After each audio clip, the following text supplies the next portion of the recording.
ಒಂದು ಚಿಕ್ಕ ಹಳ್ಳಿಯಲ್ಲಿ ರವಿ ಎಂಬ ಬಡ ಹುಡುಗ ತನ್ನ ಅಮ್ಮನ ಜೊತೆ ವಾಸವಾಗಿದ್ದ. ಅವರಿಗೆ ಹಣ ಇರಲಿಲ್ಲ, ಆದರೆ ಒಳ್ಳೆಯ ಮನಸ್ಸು ಇತ್ತು. ಒಂದು ದಿನ ಕಾಡಿನಲ್ಲಿ ಮರ ಕಡಿಯಲು ಹೋಗಿದ್ದಾಗ ವಯಸ್ಸಾದ ಅಜ್ಜಿಯನ್ನು ನೋಡಿದ. ಅಜ್ಜಿ ತುಂಬ ದಣಿದಿದ್ದಳು. "ಮಗನೇ, ನನಗೆ ಸ್ವಲ್ಪ ನೀರು ಕೊಡುತ್ತೀಯಾ?" ಎಂದು ಕೇಳಿದಳು. ರವಿಯ ಬಳಿ ಇದ್ದ ನೀರನ್ನು ಅಜ್ಜಿಗೆ ಕೊಟ್ಟನು.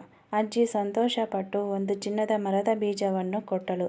"ಈ ಮರದ ಬೀಜವನ್ನು ಒಳ್ಳೆಯ ಮನಸ್ಸಿನಿಂದ ನೆಟ್ಟು ಬೆಳೆಸು. ಇದು ನಿನ್ನ ಜೀವನ ಬದಲಾಯಿಸುತ್ತದೆ" ಎಂದು ಹೇಳಿದಳು. ರವಿ ಮನೆಗೆ ಬಂದು ಮರದ ಬೀಜವನ್ನು ನೆಟ್ಟು ಪ್ರತಿದಿನ ಅದಕ್ಕೆ ನೀರು ಹಾಕಿ ನೋಡಿಕೊಳ್ಳುತ್ತಿದ್ದ. ಕೆಲವು ದಿನಗಳ ನಂತರ ಆ ಗಿಡ ದೊಡ್ಡ ಮರವಾಗಿ ಬೆಳೆಯಿತು. ಆದರೆ ಅದು ಸಾಮಾನ್ಯ ಮರವಲ್ಲ. ಪ್ರತಿದಿನ ಬೆಳಗ್ಗೆ ಮರದಲ್ಲಿ ಚಿನ್ನದ ಹಣ್ಣುಗಳು ಕಾಣಿಸುತ್ತಿದ್ದವು. ರವಿ ಮತ್ತು ಅವರಮ್ಮ ಆಶ್ಚರ್ಯಪಟ್ಟರು. ಅವರು ಹಣ್ಣುಗಳನ್ನು ಮಾರಾಟ ಮಾಡಿ ಸುಖವಾಗಿ ಬದುಕಲು ಆರಂಭಿಸಿದರು.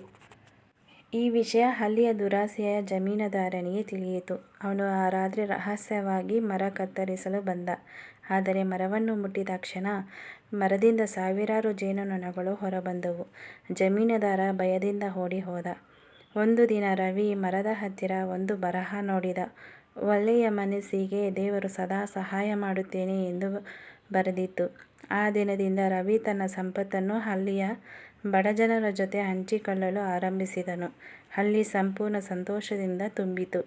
ಈ ಕಥೆ ಇಷ್ಟವಾದಲ್ಲಿ ಸಬ್ಸ್ಕ್ರೈಬ್ ಮಾಡಿಕೊಳ್ಳಿ.